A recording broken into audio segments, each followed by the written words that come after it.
Okay, you have a lot of cases with over the Seventh-day Adventists and the Mormons, and you were talking about similarities with the Catholic Church? Seventh-day Adventists, Mormon Church, Boy Scouts.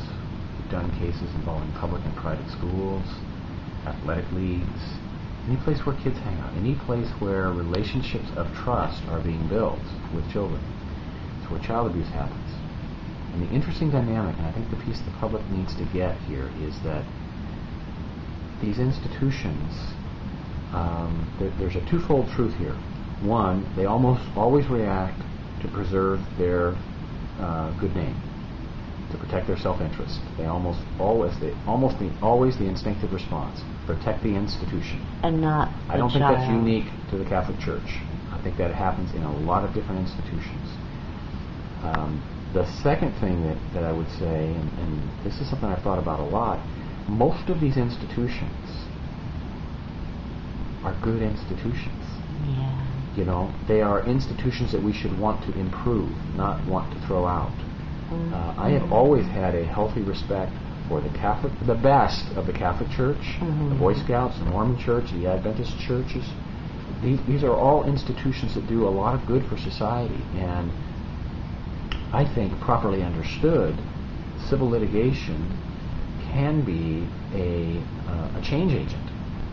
I mean, to the extent that the Catholic Church is a safer place than it was 25 years ago, it's not because the bishops got the Holy Spirit, it's because they got sued over and over and over again, and they decided to change what they were doing. We're seeing the same dynamics in some of these other institutions as well. But I don't want to overlook the fact that these are good institutions that do a lot of good for society and need to be made better. We're not suing the child pornography industry here. You know, people who set out to do bad.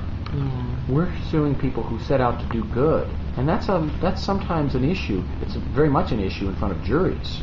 Some juries don't want to award money against the Boy Scouts or a church, but if they begin to see that lawsuits may be the only way some of these organizations are going to change, then that level of understanding can lead to, I think, some positive things. That's what I hope this work does. That's what I see in common between all these institutions. Is that good institutions can be made better. Can you give an example of something you've seen, say, in a Mormon case that's very similar to a Catholic case? Sure. The bishop will handle it. The child abuse, you mean? The bishop will handle it? Yes. There's a report that's made of child abuse. Now, the bishop in the Mormon church means something very different from the bishop in the Catholic church. I see. The bishop in a Mormon church is essentially the pastor of a local ward or parish. Okay.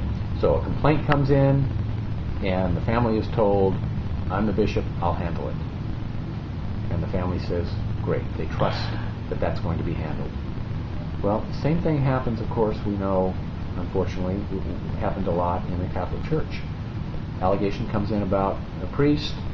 Maybe the bishop meets with the family. I'll take care of it. I'll speak to Father John. It won't happen again. We'll take care of it. And then nothing happens, or Father John gets a slap on the wrist and he's back in ministry 3 months later. The absolute trust of the families that the hierarchy of the church is going to do the right thing. Yeah. That's a frequent theme. Same is true of Boy Scout leaders across the board. Almost any religion that you deal with. Not just any religion. Any organization. Any organization that, by definition, is trying to do good.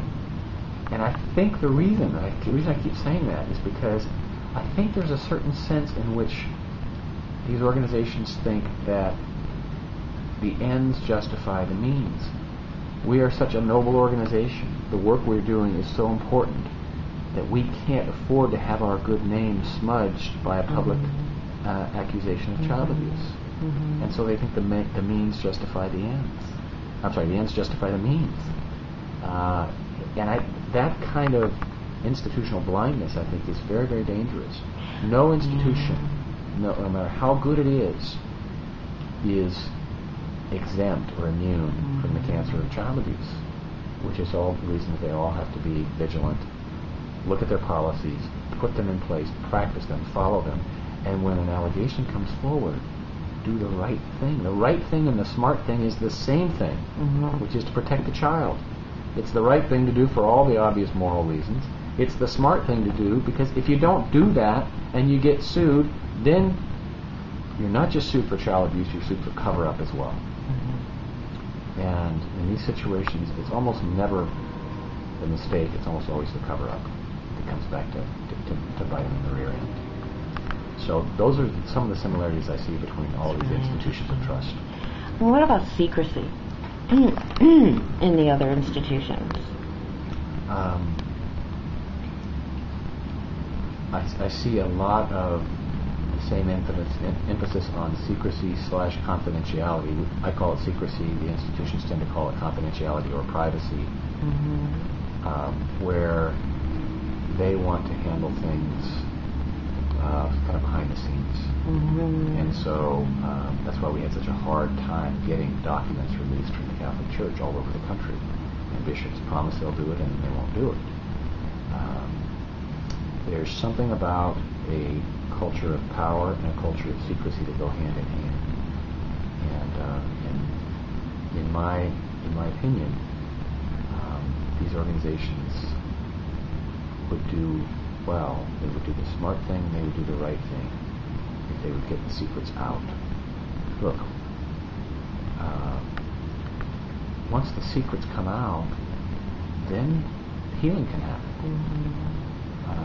Governments understand this. The South African government had truth and reconciliation hearings.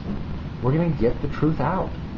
And once the truth is out, we're going to move past apartheid, and everybody is going to understand what our history has been, what mistakes were made, who was at fault. We're going to give forgiveness, and then we're going to move on. The South African government did that with apartheid. None of the churches we've been talking about have yet done that with regard to child abuse. Hold on a second.